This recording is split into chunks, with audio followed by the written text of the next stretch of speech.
In the past couple weeks, a blue wave has swept across the internet. Now, I'm not talking about an ocean tide or the idea that the Democrats would overwhelmingly win the 2018 midterm elections. I'm talking about something totally different, something much more serious. On social media sites such as Instagram and Twitter, millions of profiles have gone blue to bring light to Sudan's problems, something rarely covered by the media. Although the problem in Sudan is something most of us, including me, are only aware of now, it is a conflict that dates back decades, and to truly understand it, we have to go back all the way to 1989. This year was a victory for many countries. In Poland, solidarity won the elections, and in Germany, the Berlin Wall fell. But in Sudan, it was the beginning of a rough patch. Sudan's history has always been rocky, marked with regime change and civil war ever since its creation in 1953. But 1989 marked something much worse. In that year, Omar al-Bashir, a Sudanese military officer, led a coup, overthrowing the country's ineffective leaders. But Omar al-Bashir was not any different. If anything, he was worse. Under his leadership, the economy deteriorated as a result of both internal turmoil from a civil war in the south and isolation after Bashir chose to support Iraq in the first Gulf War. To this day, Sudan is one of the poorest countries in the world. This negatively impacts the day-to-day life of the average Sudanese citizen who suffers because of Bashir's poor choices.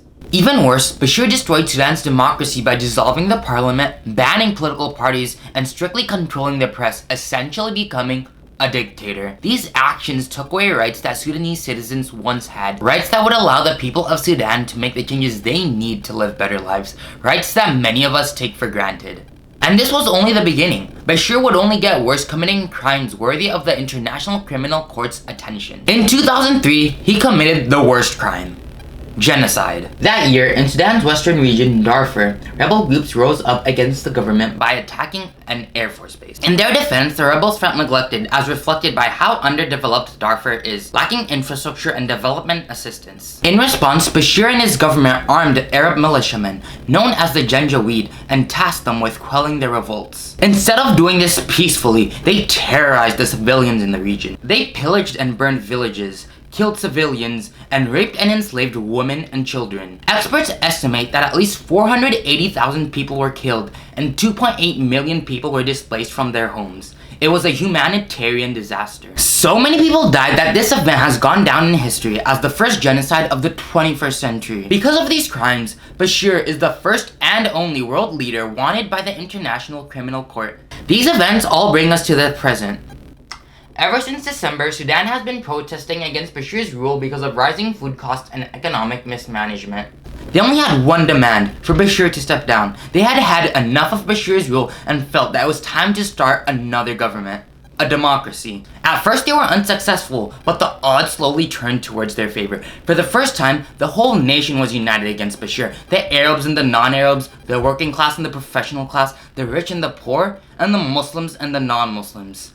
When the government tried to scapegoat the Darfurians, the protesters all chanted, "We are all Darfur." Like any revolution, even the soldiers began disobeying Bashir. Instead of keeping the protests controlled, many joined in and protected the protesters.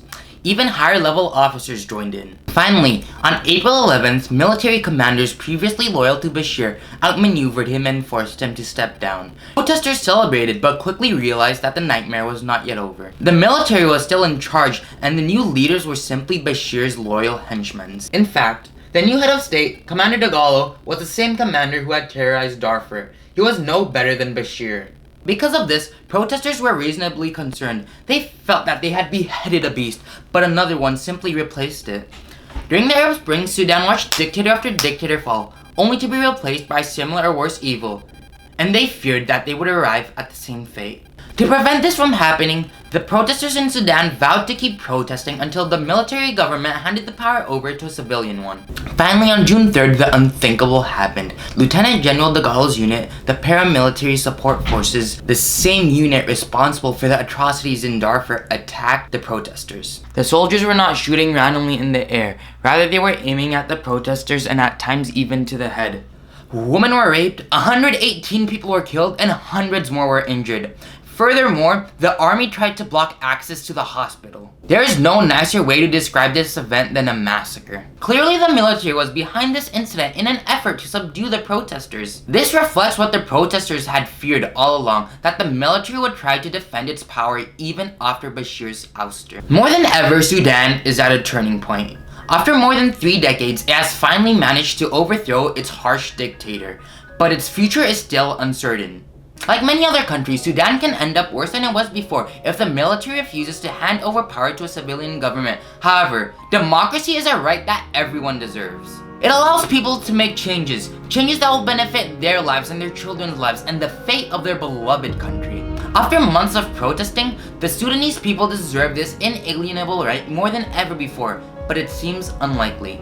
For now, all we can do is pray and pressure our government to not support the brutal army. We can go blue on social media to remind the Sudanese people that we are in solidarity with them. We can donate money to non-profits to help the people of Sudan, many of whom live below poverty lines. Hopefully a civilian government will prevail, and in 10 years, Sudan will be a totally different country with a just government, peaceful military, and a vibrant economy.